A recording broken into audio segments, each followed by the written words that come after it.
What's going on, guys? Welcome back. I'm not a LARPer, and today we gotta talk about the recent 3 issues of The Flash. The Flash is my favorite character of all time, in and outside of comics, regardless if you want to talk about movies, comics, manga, animation, any form.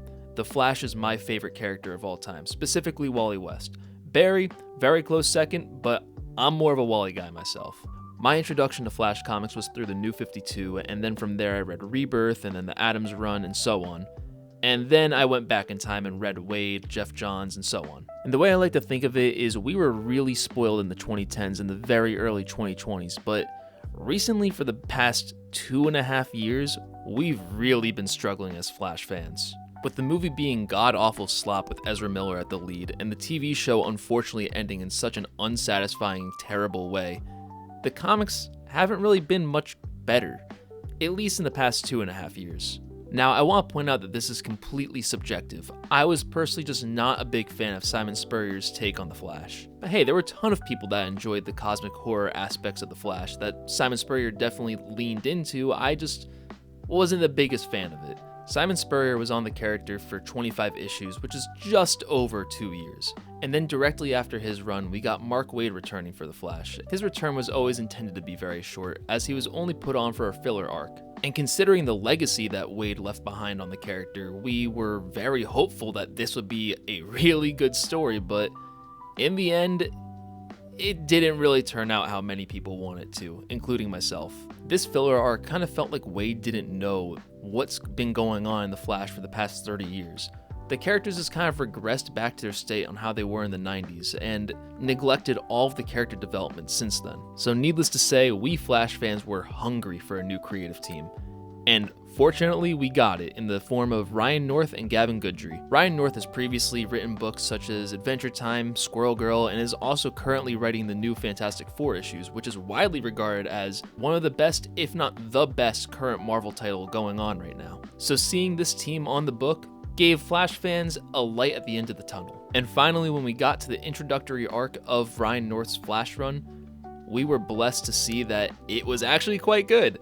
The art is phenomenal, and I really love how Ryan North portrays the characters. In all honesty, there is a little bit too much of a happy-go-lucky vibe for the book, but who knows, that can change, or even if it doesn't, I'm fine with that for now, because for the past 2.5 years, The Flash has been feeling really bleak. There's a moment in issue 31, which is North's first issue for the character, where he perfectly encapsulates who The Flash is, and that's someone who looks out for everyone, and that includes his rogues. Early on in the issue, one of Wally's villains, Tar Pit, is messing around with the weather wand he just got, and because he doesn't know how to use it, it's causing a bit of catastrophe. So in true Flash fashion, he sweeps in and saves the day. But in the end, he doesn't go and knock out Tar Pit or beat him up in any way. He just talks with him and questions like why he did what he did. And that's how he learns it was just a total accident. He didn't mean to do anything wrong or cause any disaster. It was just a device he didn't know how to use that he got on a whim. So considering everything was fine in the end, Wally just doesn't want to get this guy in trouble for essentially no reason. So he says, "You go back to your home, I'll go back to mine, let's pretend this never happened." I personally like that personification of Wally. It makes him a good man. And just after this moment, we're introduced to the real villain of the story. Who's that, you might ask?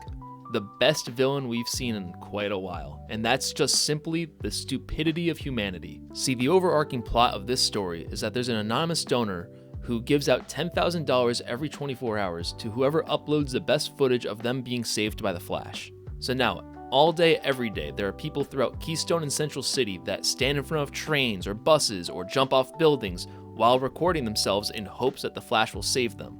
So now, obviously, the fastest man alive can't be in 2 places at once, so this inevitably leads to some people getting hurt. I really like this concept for a story for the Flash. It gives the vibe of what if the Flash was in the movie Nerve. The constant running around and saving people led Wally to saving Leonard Snart, who jumped off a building specifically to talk to Wally because he has insider knowledge that the $10,000 a day challenge is only a distraction to take Wally away from the true problem at hand. Now, this is kind of an aspect of the story that I'm not a big fan of because it brings a very fun and unique concept of the Flash to a very generic problem that we've seen a couple times before. And that's the fact that there is a nuke hidden somewhere that will explode in the next 20 minutes. Like I said, this is a concept we've seen well before, specifically in the Season 4 episode The Flash, Enter Flash Time, and even Mark Waid's Flash number 83. The exact same concept of a nuke is hidden in Keystone City that Wally has to find in X amount of time. Ultimately, this makes Wally break his own rules of him checking in private areas that he shouldn't be in, such as people's homes, bedrooms, basements, just to make sure the nuke isn't hidden somewhere that he can't find. Eventually, the nuke is found in a government building, which Wally uses the help of Leonard Snart to disarm the nuke, which... How the hell is he able to disarm a nuke? How does he know how to do that? He's just some random common crook.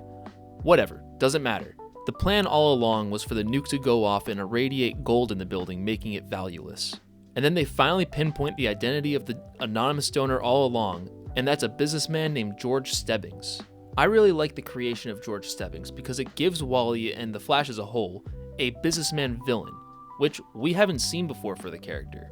I would like to see George in the future kind of act as the Flash's Lex Luthor or Maxwell Lord, especially because George has a certain gimmick that those characters don't have, and that's that he relies on exploitation for his villainy to work. The issue makes it clear that his intentions weren't exactly malicious. George actually thought he was helping people. He thought he was helping the poor or the single parents.